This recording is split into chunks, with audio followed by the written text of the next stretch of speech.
नमस्कार, समाचार बुंदेलखंड में आपका स्वागत है। रुख करते हैं झांसी की खबरों पर। भारत सर्वोदय मिशन श्यामल पंडित प्रेसिडेंट सेंट्रल कोर कमेटी 2005 में गठन हुआ।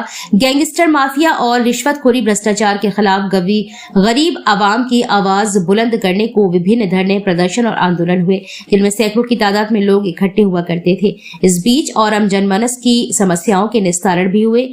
एक दौर ऐसा था कि लोग पुलिस प्रशासन के पास न जाकर पंडित जी के पास अपनी समस्याओं को लेकर जाया करते थे।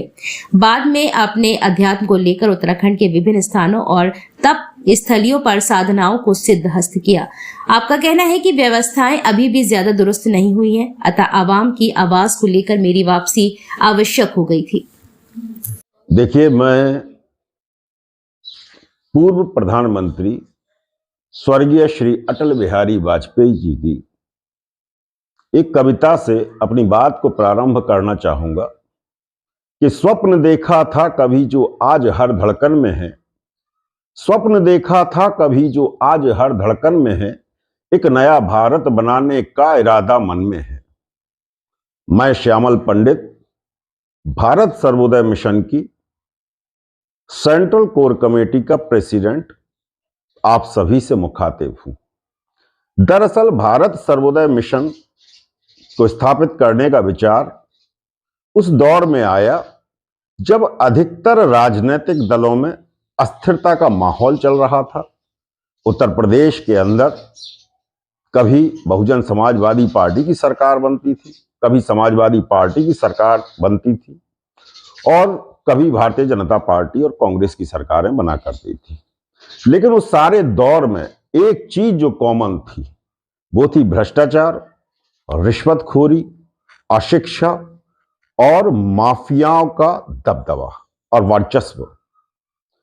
उस समय आवाम को आवश्यकता हुई कि कोई संगठन, कोई दल इस तरह का हो जो इन सारी कुव्यवस्थाओं के खिलाफ, अव्यवस्थाओं के खिलाफ लोगों को संगठित करे, लोग इकट्ठा हो और उनकी शिकायतों को शासन, प्रशासन उच्च स्तर पर सुने और उन समस्याओं का निस्तारण करे। वर्ष 2005 के इर्द गिर्द भारत सर्वोदय मिशन का ताना बाना बुना गया और लगभग 18 से 19 वर्ष आज जो इसकी सफलता के आयाम हैं, जो कीर्तिमान हैं, वो अपने आप में एक स्थापित हैं। उस दौर में जो माफिया थे, जो गैंगस्टर थे, उनके खिलाफ हमने आवाज बुलंद की, लोगों को एकत्रित किया और शासन प्रशासन से जूझकर अपनी बात को मनवाने की चेष्टा की। हम इस प्रयास को लेकर, इन सारे मामलात को लेकर कितने सफल हुए, ये उत्तर प्रदेश की जनता स्वयं तय करेगी। बीच का कुछ वक्फा, बीच का कुछ अरसा ऐसा हुआ कि मुझे उत्तराखंड में विभिन्न साधनाओं के माध्यम से अपने समय को व्यतीत करना पड़ा। वो एक अलग दौर था। लेकिन चूंकि आज के माहौल में भी स्थितियां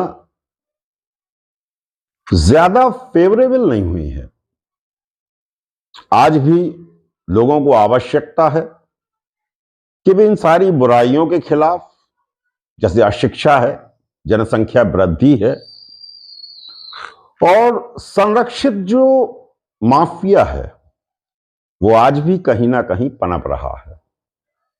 उन सबके खिलाफ एकत्र होना पड़ेगा, एकजुट होकर आवाज उठाना पड़ेगी और जब हम एकत्र होंगे, एकजुट होंगे तो निश्चित तौर पर जो वर्तमान सरकारें हैं वो हमारी सहायता करेंगी।